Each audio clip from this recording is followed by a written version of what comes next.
朝礼が終わりまして、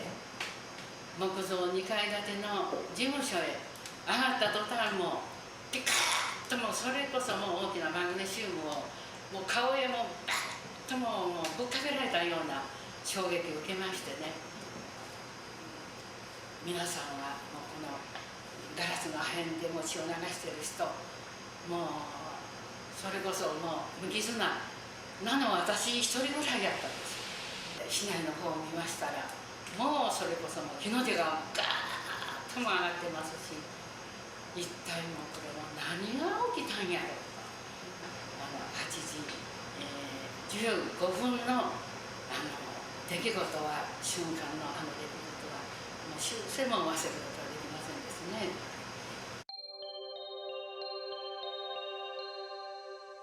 黒い雨と言いますのはね、ちょうど墨汁を溶かしたような真っ黒な、そやからね、お茶碗でもね、コールタオルを持ったように洗ってもね取れないんです。でも水道は止まってますしね、でも井戸水で、井戸水ももうね、黒い水が、黒い雨がもうね、全部降り注いでるわけですから。でだけども井戸水を汲んでもね、一生懸命手を洗うんですけどもね、その辺洗うんですけどもね、黒いね、このコールタオルのたようでね、ほんまにね、その黒い雨のシミが落ちないんですね。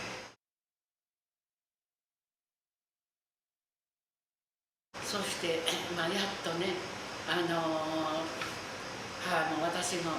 やっとお腹が空いてるということに気がつきましてね、また昨日から2人とも何にも食べてないわけですね。母がね、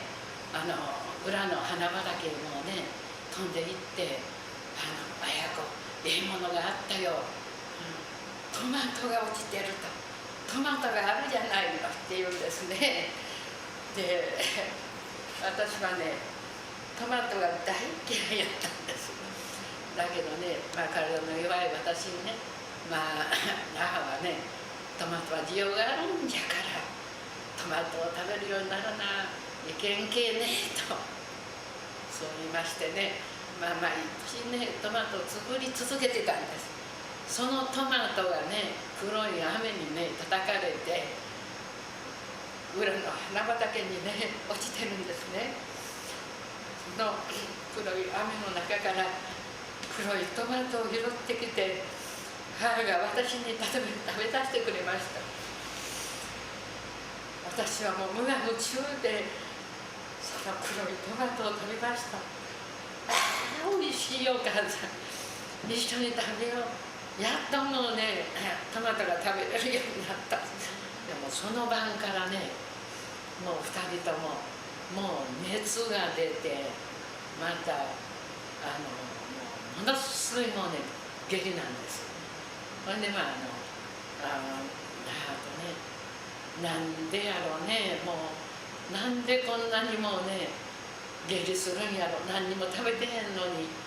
昨日からもうこの2、3日も何にも食べてないのに、なんで下痢するんやろ、下痢するんやろ。もうそれももう激しい痛みでもね、もう下痢なんですね。もう毎日もこうして動物暮らしはできませんし、で思い切ってもうそれこそ身一つで母と2人で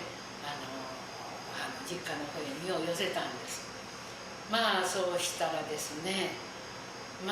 そのもうどの家もどの家ももう見ず知らずの被爆者の人でいっぱいなんですわ。でどの家もどの家もね、みんなもうね、かわいそうにかわいそうに言うてですね、みんな一生懸命に看病してはりました。あんたらは助かるよ、元気出して言うてる間にですね、この人たちがうじが湧き出すんです。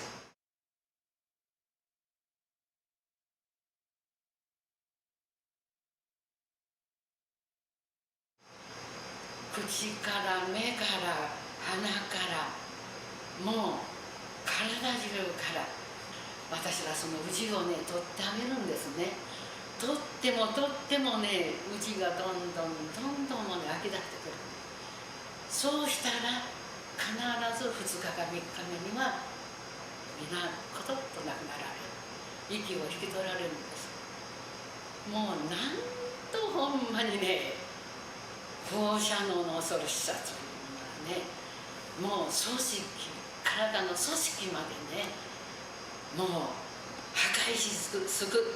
すんですね。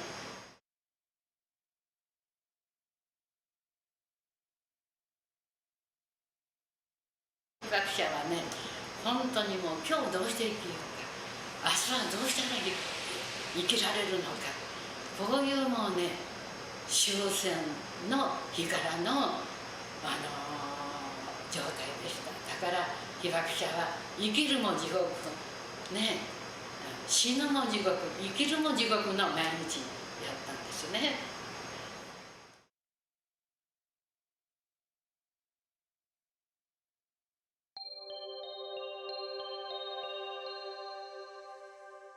被爆者としてのこの使命を立ちましてね、子供がそうですね、高校生ぐらいの折に初めてこのあざ、今あざはないけれども、母ちゃん今こうして元気になったやろ、この元気に、なるまでは広島で原爆になってこういうもうね、被害を受けたんやと。また一発の原子爆弾で一発で23万人の人たちが亡くなったのよ。長崎の人も亡くなったのよ。二度ともうね、この過ちを、核兵器をね、人類が使うようなことがあったらもうあかんのやということをですね、そのためにはね、母ちゃんもこれからもう被爆者ということをね、もう言うて言いまくるからね、あんたたちも覚悟しやということでね、早速もうね、被爆の状況を原稿にも書いて、孫にも